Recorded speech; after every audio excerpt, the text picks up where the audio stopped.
Hello बच्चों, welcome to my YouTube channel. बच्चों, आज हम मैथ में प्रॉफिट लॉस के कुछ क्वेश्चन देखते हैं। ठीक है, चलो आते हैं क्वेश्चन पे। कह रहा है यदि एक वस्तु को 240 में बेचने पे 20% का लाभ होता है तो वस्तु का क्रय मूल्य, ठीक है, अब कह रहा है 240 में बेच रहा है, कितने का लाभ है? 20 का, यानी 100 अगर आपका क्रय मूल्य है तो 120 हो गया। 120 इक्वल टू कितना दे रहा है? 240। तो क्या कह रहा है? वस्तु का क्रय मूल्य, कॉस्ट प्राइस, यानी कि 100% कितना है? अब देखो इसको डायरेक्ट आप कैसे, 120 है, 120 टू जा 240, तो 100 टू जा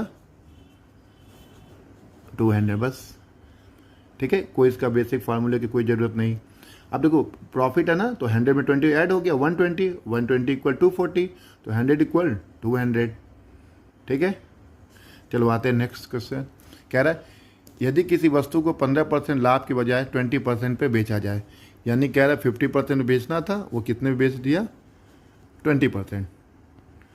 तो वस्तु के विक्रय में 500 का अधिक होता है, तो वस्तु के विक्रय मूल्य 500 रुपये अधिक होता है, वस्तु का क्रय मूल्य बताना है। यानी कि देखो 500 अधिक हो रहा है ना, किसकी वजह से? ये 5% का गैप हो रहा है 15 से 20, इसकी वजह से कितना हो रहा है?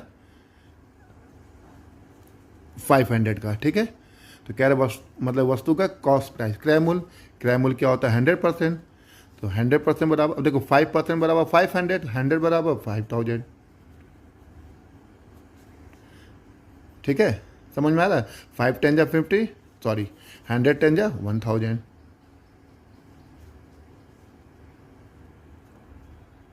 देखो 5 10 जा 50, 100 10 जा 1000 हो गया, 10 ऐड 10 हेड। ठीक है, यानी कितना हो गया इसका? 10,000 हो गया।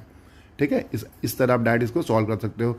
आपको ऐसे निकालने की जरूरत नहीं, 5% इक्वल टू 100, 1% बराबर, ठीक है, तो 100% बराबर कितना होगा?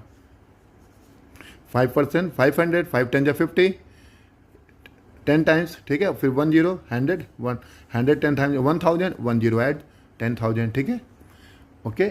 इसके बाद कुछ और क्वेश्चन देखेंगे नेक्स्ट क्लास में। Thank you very much.